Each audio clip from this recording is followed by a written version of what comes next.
e abençoado sábado a todos. Hoje teremos a felicidade de gravar com Andressa Rocha, que falará conosco a respeito de Santa Teresinha, uma santa jovem, amada, carinhosa, a Santa das Rosas, Santa Teresinha do Menino Jesus. Andressa, o que é que você tem de falar de uma santa tão especial, da família tão amada, né? Uma família abençoada.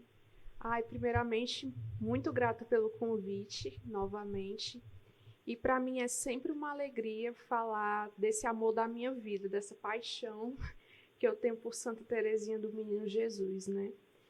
Então, para a gente poder entender um pouquinho Santa Teresinha do Menino Jesus, a gente tem que se reportar para o contexto da época em que ela viveu. Ela viveu numa França que é num período posterior à Revolução Francesa, em que já havia um arrefecimento da fé. E então, apesar disso, seus pais eram muito religiosos, e o seu pai, São Luís Martin, tinha o desejo de ser sacerdote, bem como sua mãe, Santa Zélia, de ser freira. Mas os caminhos de Deus são insondáveis, e esse não era o plano para eles. Não era porque Deus, na sua infinita misericórdia, já antecipando que no Concílio Vaticano II a gente vai aprender que os leigos exercem um papel fundamental. E nesse caso, o casamento de São Luís e Santa Zélia exerceu não somente o papel fundamental na vida deles, mas na vida da história da Igreja. Porque foi a partir desse santo matrimônio que 9 filhos foram gerados, e um desses filhos foi uma santa doutora. Então, mesmo nessa França, depois de todo esse contexto revolucionário, que a fé estava morna em muitos corações, Deus fez questão de suscitar uma moça, assim como ele suscitou muitos anos antes Santa Joana d'Arc, suscitou uma nova moça que seria dessa vez uma guerreira para os corações. Por que ela é considerada a Santa das Rosas? Ela sempre teve um apego muito grande com as coisas da natureza. Se você vê, ela sempre usa, por exemplo, passarinhos, plantinhas, florzinhas. Ela sempre usou dessas metáforas, desses objetos da natureza, digamos assim, para poder tentar expressar o que era o seu caminho de santidade, a sua pequenez. E nas rosas ela viu uma grande metáfora. A meu ver, é da maneira como eu interpreto. A vida de Santa Teresinha foi uma rosa no sentido de que foi suavidade, mas ao mesmo tempo foi espinho. Então, como ela tinha toda essa maneira de se expressar por meio desses elementos naturais, antes do seu falecimento, tendo consciência de que falecia em odor de santidade, prometeu que faria cair do céu uma chuva de rosas para todos aqueles que pedissem a intercessão dela. Então, Teresinha é conhecida como a Santa das Rosas por conta disso. E a partir daí, dessa frase que ela mencionou no final de sua vida, houve o costume de fazer a chamada Novena das Rosas, que na verdade no início era apenas uma novena comum, e fizeram um desafio com um sacerdote, porque infelizmente eu não me recordo o nome dele agora, mas ele fez um desafio com Santa Teresinha. Eu quero saber se eu vou receber esta rosa mesmo. Ele fez a novena, pediu que recebesse uma rosa vermelha. Foi lá e recebeu a rosa vermelha. Pois eu vou fazer novamente, quero ver se eu vou receber essa rosa de novo, mas dessa vez eu quero uma rosa branca. Fez novamente, e aí conta-se que ele foi para uma capela, numa determinada localidade em que não havia rosas naquela época do ano. Mas quando ele entrou na capela para adorar o Santíssimo Sacramento, no vasinho que ornava a capela tinha uma única rosa branca, e ele caiu em si. E, nossa, isso realmente é verdade. E aí, a partir daí, essa novena começou a ser propagada como Novena das Rosas. E por isso Santa Teresinha é tão relacionada às rosas, porque existiu essa ligação tanto de sua vida quanto após a sua passagem, né? Porque, na verdade, ela está mais viva que nós, que está na vida eterna. Aí tem homens, né, que ficam assim receosos. Não, eu não vou fazer porque é uma coisa de passarinho, de planta, de coisinha Sim, suave. uhum, Mas a gente sabe de muitos relatos, né, como esse padre que foi uhum, agraciado com rosas. sim, Sabemos também de maridos que intercederam e que tem um com monte de certeza. criança hoje em dia Uhum, porque ficaram devotos de Nossa Senhora, né, de Santa Teresinha das uhum. Rosas e receberam a graça e receberam a Com rosa. certeza, não tem nada a ver com coisinhas fofinhas, bonitinhas. Não é que não tem, é que, na verdade, é uma força que transparece por meio de uma aparência frágil. Então, é uma coisa que você realmente tem que entrar dentro de si para você poder compreender. Porque a espiritualidade de Teresinha, muito embora as pessoas achem adocicada, isso, aquilo, eu sempre digo que Santa Teresinha, ela é muito popular, mas é pouco conhecida. Porque as pessoas geralmente sabem quem ela é, conhecem a sua iconografia, né, como ela é retratada, mas infelizmente não conhecem verdadeiramente o que é a pequena via.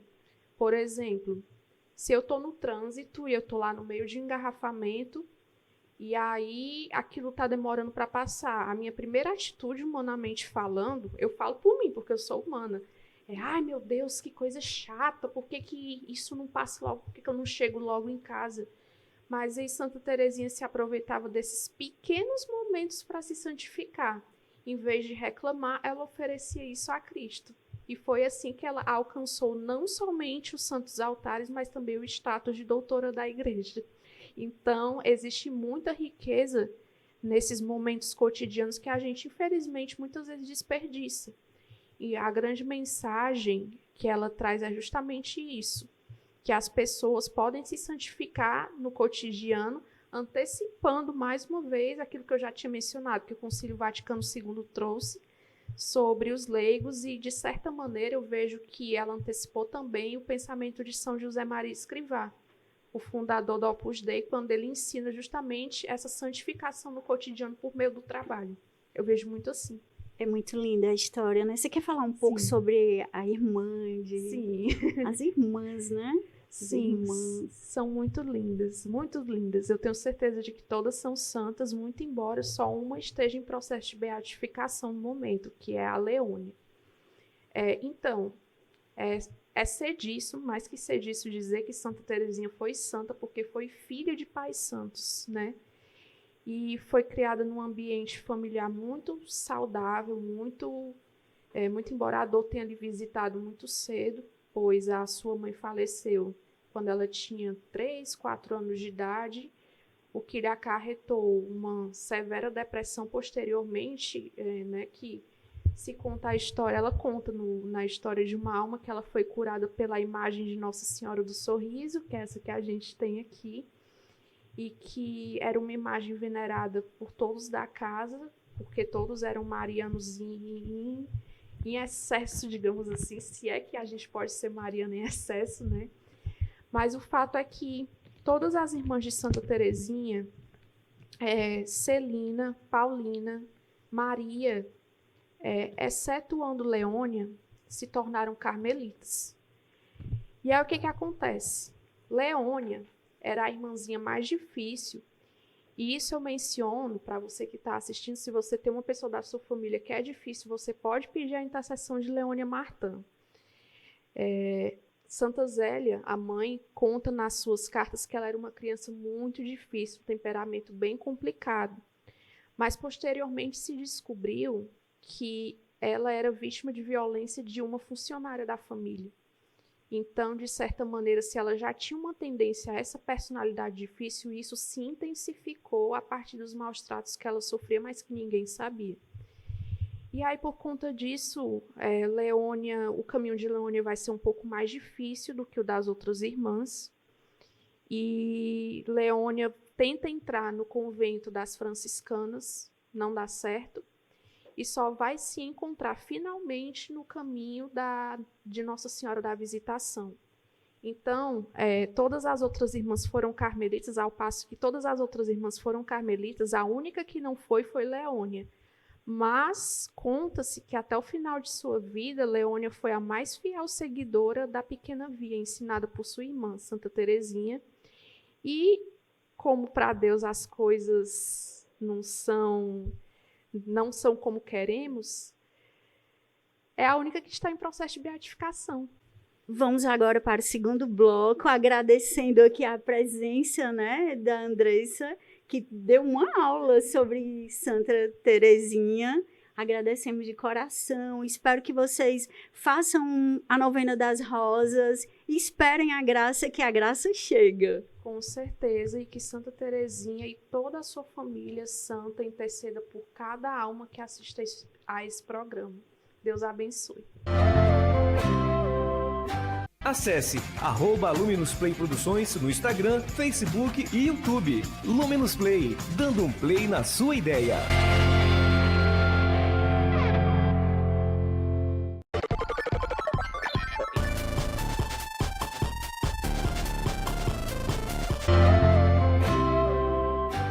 É uma alegria estar com você com o nosso programa Semeando. Depois que você ouviu e viu a história maravilhosa de Santa Teresinha, doutora da igreja, eu estou recebendo aqui duas doutoras que também não são da igreja, mas que são doutoras no direito. Um bom dia para vocês, doutora Márcia, doutora Alice.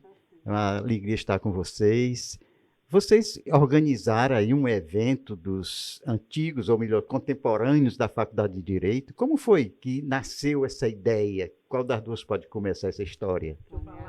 As ideias sempre saem da cabeça abençoada, da inteligência abençoada da Márcia e da Célia. A Célia não está aqui, mas ela também é uma mentora dessa ideia. Então, surgiu preliminarmente, a gente fez o primeiro encontro em 2013, logo em seguida nós fizemos o segundo encontro em 2015, e o terceiro encontro dos contemporâneos da Faculdade de Direito da UFC, é porque às vezes, a pessoa pensa que é da Unifor, mas é da UFC, em 2019. E a gente ampliou antigamente era só o ano de 90 e 91, e a gente ampliou esse leque, e os colegas que quiseram participar conosco, foi muito importante. E as meninas fizeram para iniciar esse novo encontro, elas fizeram uma abertura da Bíblia e saiu uma mensagem muito significativa para nós, para elas, principalmente a Márcia vai ler a mensagem que foi lançada para a gente, para começar esse trabalho. Marcinha, você vai ler agora. Tá bom. É porque desde que a gente começou com esse encontro, desde o início, a gente sempre entregou tudo a Jesus, né? E a Maria, né? Então, eles que são os padrinhos do nosso grupo e da Festa dos Contemporâneos, sempre foram. Então, a gente em oração, a Célia me ligou. Aí, Márcia, e agora? Vamos rezar, vamos ver o que Jesus diz pra gente, por conta desse quarto encontro, depois de uma pandemia, né? A gente estava assim, pensando como é que ia ser. Então, a gente orou em línguas e aí veio essa palavra, Macabeus 1:12. Renovação das alianças, olha só. Olha aí. Diz assim, Jonatas aproveitou-se das circunstâncias favoráveis e escolheu alguns homens que enviou a confirmar e renovar a amizade com os romanos. Já pensou? Com esse mesmo objetivo, enviou cartas também aos espartanos e a outros países. Os embaixadores chegaram a Roma e dirigiram-se ao Senado, onde disseram: o sumo sacerdote Jonatas e o povo judeu enviaram-nos a vós para a renovação da amizade e da aliança com eles como outrora.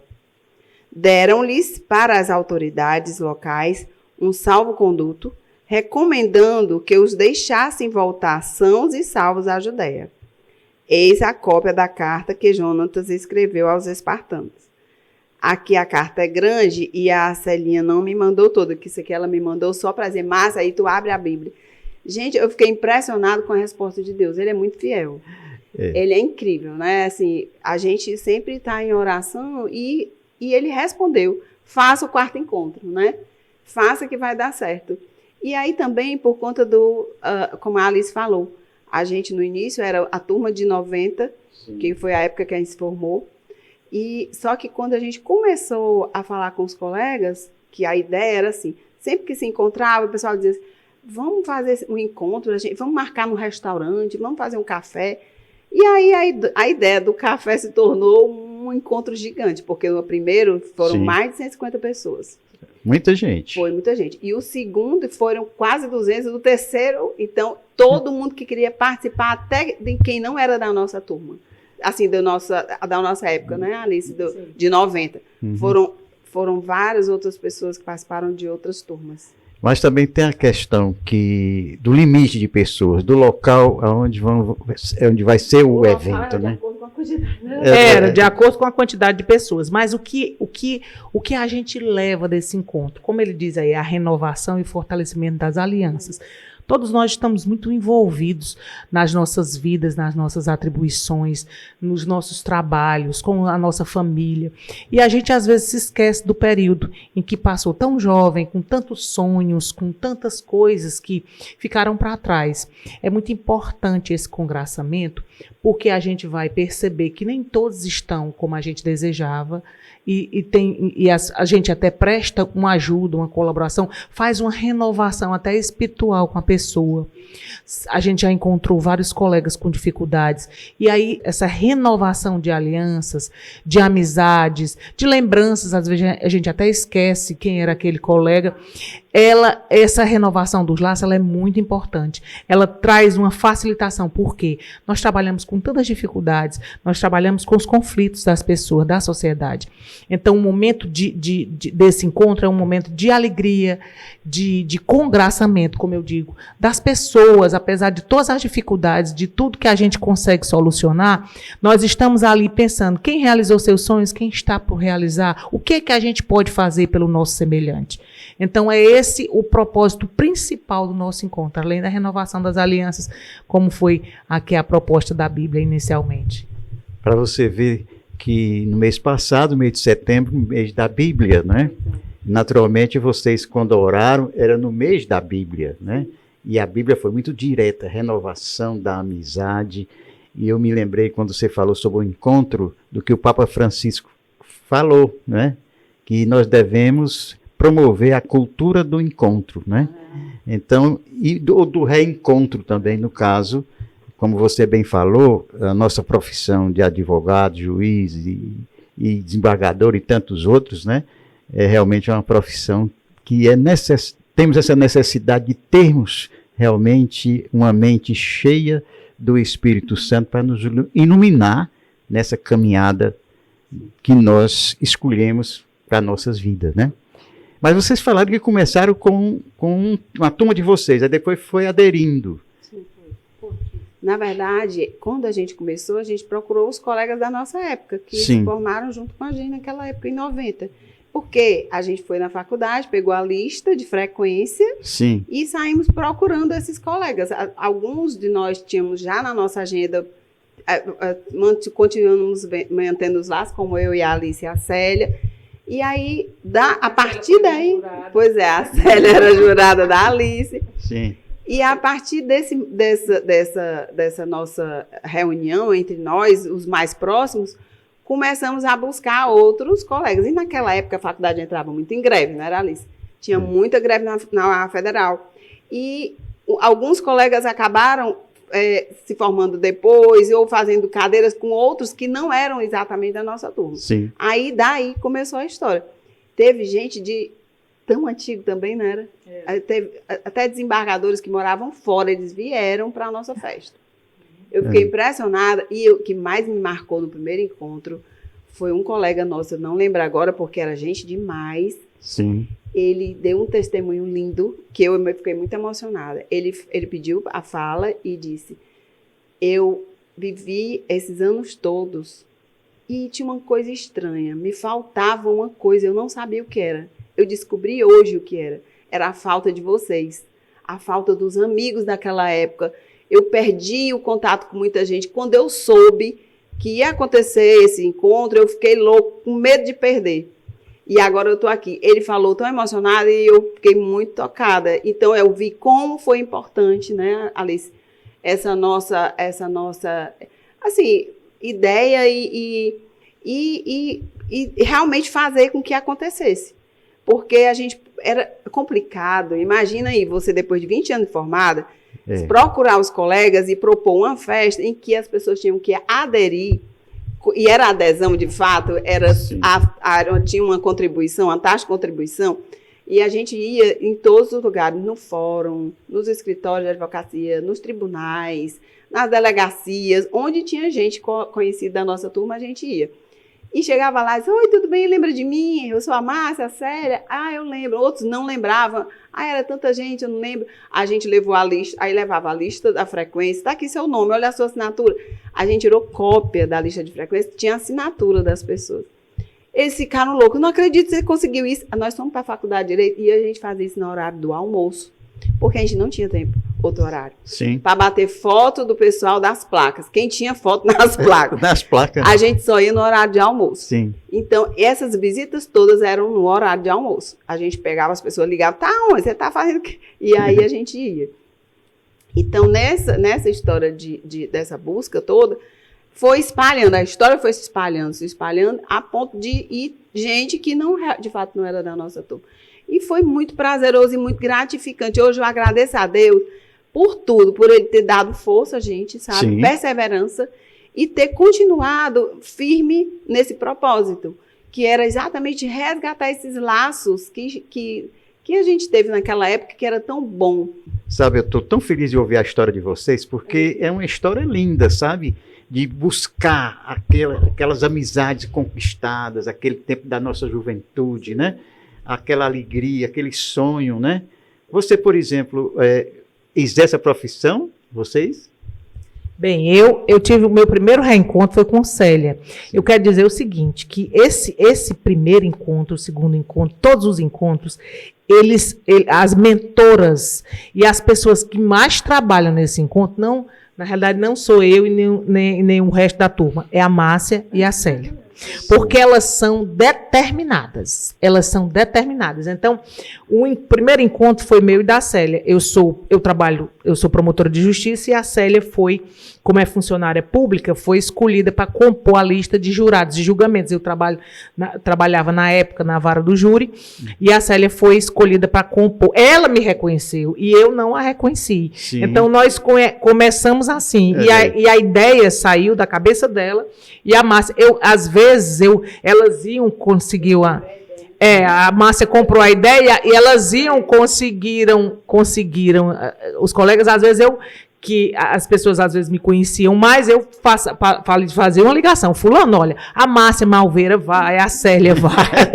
Recebe a Márcia e a Célia. Conhece essa pessoa, liga para ela, diz que a gente pronto. Aí ela tem um papel importantíssimo. Não. É uma pessoa muito carismática. É uma pessoa muito carismática, muito maravilhosa. Então, todo mundo gosta dela e ela tem, sabe, assim, como é que a gente diz? Um respaldo danado, né, Celinha? Tem moral. E a gente estava ali naquele anonimato, porque a Alice, de fato, ela trabalha como promotora de justiça, ela está mais no dia a dia do direito. A Celinha, trabalhando no órgão público, se aposentou.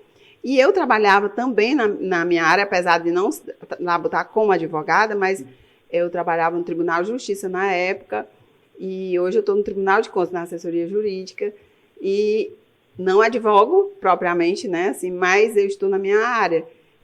Só que a Alice era a ponte. A Alice sempre foi a ponte, né? E aí, a partir dela, vieram os outros colegas, e aí a gente teve um respaldo muito grande dela. Porque ela é muito respeitada, uma pessoa que tem aquele carisma, como eu já falei. Então, todo mundo... a Alice vai, então eu vou. Aí, graças a Deus. Olha aí. Então, foi uma bênção. Você vê. Foi uma conjunção, né? Aí foi uma escolha de Deus, né? Foi. Eu acho que o projeto de vocês é um projeto de Deus. Sim. Porque é para o bem, é para a amizade, sim, é para ajudar uns aos outros. Amai-vos uns aos outros, sim, como eu vos amei, como disse Jesus. E é tão difícil hoje unir os profissionais, né? Por exemplo, a medicina, os engenheiros, porque também não promove os eventos assim como vocês estão fazendo na questão do direito, né? Agora, dentro dessa programação de vocês, vai algum professor da época ainda? É mesmo? Vai. Olha lá. É o nosso professor. Foi o seguinte, o primeiro encontro a gente convidou o professor César Paulo, que ele sempre esteve junto, sabe? É uma pessoa muito maravilhosa, super amigo, sabe? E o professor Ademar Mendes Bezerra foi o professor que deu a primeira aula da saudade do primeiro encontro. Sim. Mas o professor César estava lá. O segundo encontro já foi o professor César dando a segunda aula da saudade. O terceiro também, e agora nós convidando para o quarto, eu vou. Ele tinha um congresso de Esperanto fora. Ele dizia, eu vou vir mais cedo para participar desse encontro. Quer dizer, ele ficou super empolgado e grato, e nós principalmente, né, Alice? Uma honra enorme, porque ele é uma pessoa renomada, ele é um intelectual, ele é escritor, ele é atuante na profissão, e uma pessoa muito querida, e também muito temente a Deus, viu? Está sempre em oração. A família dele toda, né? A família toda. Eu conheço quase todos da família também. Pois é, então, ele é uma pessoa maravilhosa, humilde, intelectual, incrível. O professor César é muito querido, eu fiquei tão feliz de ter dado certo para ele participar e ele ter aceitado. Ele, inclusive, eu disse, professor, o senhor eternizou os nossos encontros através de um livro que ele lançou há pouco tempo, Recordar Emoções. Sim. Recordar e Reviver Emoções. E ele, inclusive, está agora fazendo uma segunda edição, já preparando um novo discurso para esse livro, para a próxima edição. E eu queria ressaltar uma coisa. Esses encontros todos que nós fizemos até hoje, e todas as falas e todas as visitas que nós fizemos, uma coisa marcou, porque nós somos católicas. E ninguém nunca questionou, porque a gente levava Santo Ivo, mandava a oração de Santo Ivo, sempre todos os encontros, a gente mandava celebrar uma missa em ação de graças, já preparando para esse encontro, e as pessoas iam e nunca houve questionamento, porque eu sou evangélica, porque eu sou... Não, todo mundo aceitou, e Santo Ivo está aqui, né, o nosso advogado. Para você falar de Santo Ivo, quem é esse grande santo? Pois é, o nosso santozinho que protetor dos advogados. E a Célia que lembra, a Célia que é a nossa guia espiritual, né, a Celinha? Então, e agora hoje a gente está com a imagem aqui de Nossa Senhora, como é? Do Amparo, nos amparando aqui nessa nova missão. Eu vou convidar vocês para outro programa, porque naturalmente vocês estão ainda se fazendo a programação, se organizando, mas qual será o dia? E já tem um local certo? Tem, assim, o dia será 18 de novembro, né? O local é no Frederico, é um restaurante.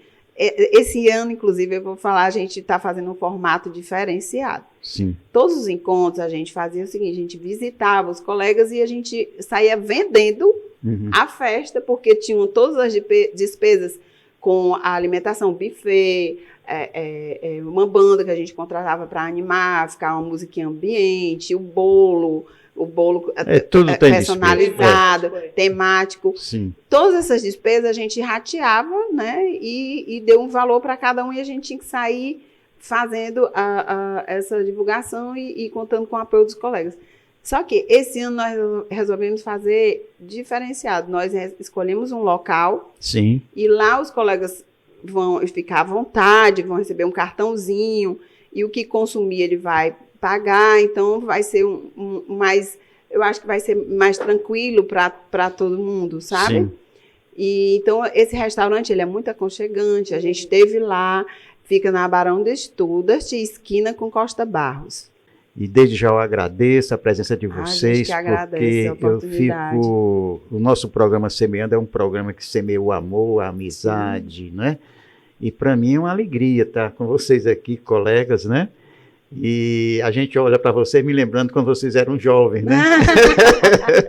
Mas continua com o coração jovem, essa alegria da juventude, né? Porque só jovem gosta de festa, Nós somos há muito tempo jovens, né? Então, se Deus quiser, vou estar lá também, Se Deus quiser. Queria agradecer a vocês. Obrigada também. E agradecer também a sua audiência do nosso programa. E no próximo sábado nós estamos aqui na TV Ceará, com o nosso programa semeando a vida, o amor e a alegria no coração do nosso povo.